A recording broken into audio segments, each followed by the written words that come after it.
Nombre d'entre nous ont découvert la communauté Amish au travers du film Witness avec Harrison Ford, ou d'autres plus récemment lorsque le président français Emmanuel Macron expliquait en 2020 qu'il ne fallait pas revenir au temps des Amish. Le mot évoque pour certains l'image d'un homme barbu et austère conduisant sa carriole sur une route goudronnée quelque part dans la campagne américaine.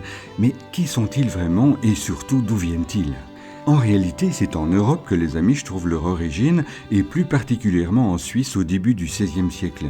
Par la suite, cette communauté chrétienne, qui s'apparente davantage à un ordre religieux qu'à une église, est contrainte de quitter le pays pour s'installer en France, principalement dans la région d'Alsace.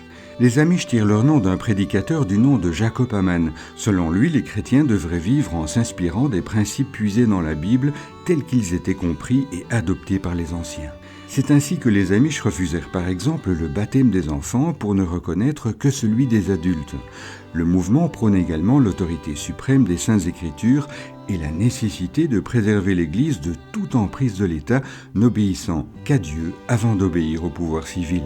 La communauté tendait également à prêcher le pacifisme et ce faisant à refuser le service militaire, pourtant devenu obligatoire à la fin du XVIIIe siècle. Et c'est précisément pour cette raison que la communauté Amish décida d'émigrer vers le Nouveau Monde. Désormais, la France et plus largement l'Europe n'offraient plus de place à une telle communauté chrétienne. Les Amish seraient aujourd'hui plus de 340 000 en Amérique du Nord, dont 60% aux États-Unis, installés principalement dans l'Ohio, la Pennsylvanie et l'Indiana. Les Amish sont aujourd'hui organisés en communautés rurales vivant plus ou moins en autarcie et sont parvenus à maintenir leur spécificité culturelle et linguistique. Leur règle de vie, appelée Ordnung, les enjoint de ne pas se conformer au monde environnant et encourage les valeurs d'humilité et de simplicité. La communauté Amish établira également leur relation à la technologie, rejetant par exemple l'électricité, l'automobile ou le téléphone personnel. Il existe également une codification sur la tenue vestimentaire à adopter avec des vêtements sombres, efficaces pour le travail et dépourvus de boutons. Forts de leur expérience, les Amish ont été à l'origine d'innovations majeures en matière d'agriculture. Ils avaient en effet des connaissances et un savoir-faire indiscutables et ont notamment importé des techniques mais aussi des outils de leur Suisse d'origine. C'est ainsi qu'avant eux, on utilisait la faucille en Alsace qu'ils ont remplacée par la faux permettant de rester debout et de faucher de bien plus grandes surfaces.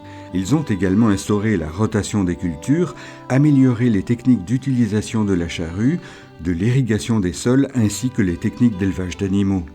Alors, fait beaucoup plus surprenant, les scientifiques ont récemment découvert une mutation génétique qui semble offrir aux Amish une protection contre certains effets biologiques du vieillissement. Il a effectivement été constaté que les Amish vivent en moyenne 10 ans de plus que les autres. On peut lire dans la revue Sciences Advances que la raison viendrait d'une mutation génétique très rare expliquant cette longévité supérieure. L'étude ajoute en outre que les Amish semblent également souffrir nettement moins de diabète et de maladies cardiovasculaires. Notons que leur bonne forme physique s'explique surtout par le grand nombre de travaux manuels qu'ils effectuent au quotidien. En effet, les Amish, notamment les enfants, marchent beaucoup et leur activité physique serait 6 fois supérieure à celle d'un adulte moyen. On constate également chez eux nettement moins de cancers.